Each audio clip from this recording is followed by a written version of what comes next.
विद्यार्थियों, हम पढ़ रहे थे पाठ 8 विषय संस्कृत कक्षा 8 के सभी विद्यार्थीगण ध्यान देंगे। हम लोग पढ़ चुके हैं श्लोक नंबर 4 तक। अब हमें पढ़ना है श्लोक नंबर 5। श्लोक नंबर 5 है तस्मात् त्वम इंद्रियम अणादौ नियम भर्तर्षभ परमात्मं पापमानं प्रजहि हेयेन ज्ञान विज्ञान नाशनम। इसका मतलब होता है कि हे अर्जुन, अर्जुन कहाँ इसमें लिखा है? इसमें लिखा भरतर्षभ। भरतर्षभ मतलब भरत के वंशज, अर्थात भरत एक राजा थे, उनके कुल में भी उन्हीं के कुल के ये थे अर्जुन, तो इसलिए इन्हें भरतर्षभ कहा गया है। इनका एक नाम है भरतर्षभ। भरतर्षभ का मतलब होता है भरत राजा के कुल के वंशज। तो यहाँ पर इसका अर्थ है अर्जुन। कहते हैं हे अर्जुन क्या करो? तस्माद एव इंद्रियम अणादौ नियम। यहाँ नियम का मतलब होता है बस में करना। तो यहाँ कहते हैं तुम पहले इंद्रियों को बस में करके क्या करो? ज्ञान विज्ञान नाशनम पापमानम प्रजहि, ज्ञान विज्ञान के नाशक पाप को त्याग दो। इसका अर्थ ये होता है कि तस्मात मतलब इसी कारण से, इंद्रियों को बस में करके हे अर्जुन ज्ञान विज्ञान के नाश करने वाले इस पाप का त्याग कर दो। इस श्लोक का 5वें श्लोक का ये अर्थ होता है। अब 6वां श्लोक जो है उसका मतलब है असंशयम महाबाहो, हे महान भुजाओं वाले अर्जुन। महान भुजाओं वाले कहा गया अर्जुन को, महाबाहु भी उनका एक नाम है। तो कहते हैं महान भुजाओं वाले हे अर्जुन क्या करते हो? निस्संदेह। असंशयम का मतलब निसंदेह, हमें जिस पर कोई शंका न हो उसे कहते हैं निसंदेह। तो निसंदेह का मतलब हे महाबाहु, हे महान भुजाओं वाले अर्जुन, यह निसंदेह मना दुर्निग्रहम चलम। मन निश्चित रूप से क्या होता है? कठिनता से बस में करने वाला होता है, और चलम मतलब है चंचल होता है।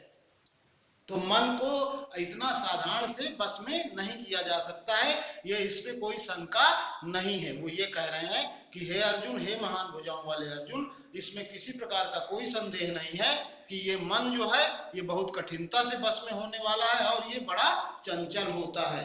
फिर कहते हैं आगे अभ्यासेन तु कौन्ते वैराग्येण च गृह्यते। अब लेकिन फिर बताते हैं कि ऐसा तो है निस्संदेह, मैं ये मानता हूँ कि इसमें कोई शंका नहीं है कि ये मन जो है ये बहुत चलायमान होता है, ये कहीं भी चला जाता है, इस पर कठिनता इसकी बहुत है, इसे कठिनता से बस में करने वाला होता है ये क्योंकि बहुत चंचल होता है। तो फिर बताते हैं कि ऐसा नहीं है कि ये बस में नहीं किया जा सकता, बस में किया जा सकता है, लेकिन कैसे? अभ्यासेन तू कौन्ते वैराग्येण च गृह्यते। अब चा मैंने आपको पिछले के पाठ पढ़ाते समय बताया कि चा का अर्थ जिस शब्द के बाद होता है, चा लिखा होता है, उस शब्द के पहले उसका और अर्थ लेते हैं। तो यहाँ पर कहते हैं कि अभ्यास के द्वारा और विरक्ति के द्वारा, वैराग्य का मतलब है विरक्ति के द्वारा क्या किया जा सकता है? इस मन को बस में किया जा सकता है, बस में रखना चाहिए इसे हमें। अगर हम ये काम करते हैं, अभ्यास करते हैं और क्या करते हैं? विरक्ति की ओर बढ़ जाते हैं, वैराग्य ले लेते हैं, तो निश्चित रूप से ये मन को बस में किया जा सकता है, मन को बस में रखा जा सकता है। ये इसका मतलब है इस श्लोक का। कौन से श्लोक का? 6ठे श्लोक का 6वां श्लोक है असंशयम महाबाहो मनो दुर्निग्रहम चलम। इसका मतलब है निसंदेह महान भुजाओं वाले अर्जुन, ये मन बहुत चंचल है और कठिनता से बस में होने वाला है। फिर कहते हैं कि ऐसा नहीं है कि इसे बस में किया नहीं जा सकता, बस में ये हो सकता है, लेकिन कैसे? अभ्यास के द्वारा और विरक्ति के द्वारा इसे बस में किया जा सकता है, अर्थात इसे बस में रखा जा सकता है, बस में रख सकते हैं। गृह्यते का मतलब बस में रखना। मैंने यहाँ मीनिंग लिखा है वैराग्येण विरक्ति के द्वारा, और क्या? गृह्यते मतलब बस में रखना। फिर आगे अंतिम श्लोक जो है ये बहुत महत्वपूर्ण श्लोक है, इसको ध्यान से सुनिएगा। वासांसि जीर्णानि यथा विहाय नवानि गृह्णाति नरो प्राणि तथा शरीराणि विहाय जीर्णा नन्यानि संयाति नवानि देहि। इसका मतलब होता है वासांसि जीर्णानि यथा विहाय, यथा जीर्णानि वासांसि विहाय नरोपणानि नवीन गृह्णाति। अर्थात ये जो मनुष्य है जिस प्रकार से पुराने वस्त्रों का, वासांसी का मतलब वस्त्र, जीर्णानि का मतलब पुराने, यथा मतलब जिस प्रकार से, विहाय मतलब त्याग कर। मैं एक एक मीनिंग आपको बता रहा हूं, आप अगर मेरा वीडियो देखते हैं ढंग से तो आप इसका अर्थ अपने सामने इसी तरह लगा सकते हैं जैसे मैं आपको बता रहा हूं। क्या? नवा जिस प्रकार से, यथा मतलब जिस प्रकार से, वासांश जीर्णानि वासांसि विहाय, पुराने वस्त्रों को, विहाय मतलब त्याग कर, वासांसी मतलब वस्त्रों को, जीर्णानि मतलब पुराने, यथा मतलब जिस प्रकार से, तो जिस प्रकार से क्या?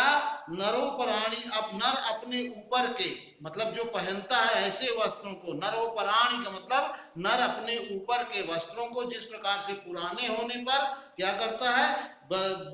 विहाय त्याग करके, नवानि ग्रहणाति नए धारण कर लेता है, नए ग्रहण कर लेता है, उसी तथा उसी प्रकार से शरीराणि विहाय जीर्णा, ये जीवात्मा, देही, देही जो शब्द आया है लास्ट में, इसका मतलब है ये जीवात्मा जो हमारे अंदर है, ये जीवात्मा क्या करती है? विहाय जीर्णानि शरीराणि, विहाय जीर्णानि शरीराणि का मतलब है बूढ़े और कमजोर शरीर को विहाय मतलब त्याग करके, नन्यानि संयाति नवीन को धारण कर लेती है, अर्थात नए शरीर को धारण कर लेती है। अब मैं इसका अर्थ आपको एक बार में बताता हूं। क्या? जिस प्रकार से मनुष्य ऊपर धारण किए हुए पुराने वस्त्रों का त्याग करके नए वस्त्रों को धारण कर लेता है, उसी प्रकार से ये जीवात्मा नए पुराने बूढ़े, जिसे हम कहेंगे पुराने यानी बूढ़े शरीर को त्याग करके एक नए शरीर को धारण कर लेती है या ग्रहण कर लेती है। संयाति का मतलब होता है ले जाना, चले जाना। तो यहाँ मैंने लिखा देखिए, में चला जाना। संयाति का मतलब में चले जाना। तो यहाँ पर क्या करती है ये जीवात्मा? ये जीवात्मा एक बूढ़े या जीर्ण शरीर से पुराने शरीर को छोड़ करके क्या करती है? नयानि संयाति नए में चली जाती है, अर्थात नए शरीर में प्रवेश कर जाती है। और इस प्रकार से ये जीवात्मा का नाश कभी नहीं होता है। जो भी शरीर छोड़ता है उसकी आत्मा कभी नहीं मरती है। इस प्रकार से हमारा ये कृष्णवाच, श्री कृष्णवाच अर्थात श्री कृष्ण बोले, ये पाठ जो है पूरा हुआ। और इसकी वर्ड मीनिंग जो बुक में लिखी है वो तो लिखी ही है, उसको तो आपको पढ़ना ही है। मैंने यहाँ जो वर्ड मीनिंग लिखी है उसको मैं आपको पढ़कर बता देता हूँ। वीडियो के माध्यम से शायद आप स्पष्ट न देख पा रहे हो। कर्मणि का मतलब होता है कर्म में, एव का मतलब होता है ही, मां का मतलब होता है नहीं, मत, और कदाचन का मतलब होता है कभी भी, फलेषु फलों में, नियतम नियम और धर्म पूर्वक, संगा मतलब आसक्ति, इच्छा, त्रिविधम मतलब तीन प्रकार के, आत्मना मतलब आत्मा का, तस्मात् मतलब इसी कारण, एतत्त्रयम् मतलब इन तीनों का, त्यजेत मतलब त्याग देना चाहिए, त्याग कर देना चाहिए, त्याग देना चाहिए। एक ही मतलब बात होती है। सम्मोह अविवेक या अज्ञान, प्रणश्यति मतलब गिर जाता है, स्मृति भ्रंशात स्मृति के भ्रमित होने से, नियम में मतलब बस में करके, पाप मानम मतलब पाप का, प्रजहि मतलब त्याग करो, ज्ञान विज्ञान नाशनम मतलब ज्ञान विज्ञान के नाशक, फिर असंशयम निसंदेह, दुर्निग्रह कठिनाई से बस में होने वाला, वैराग्येण विरक्ति के द्वारा,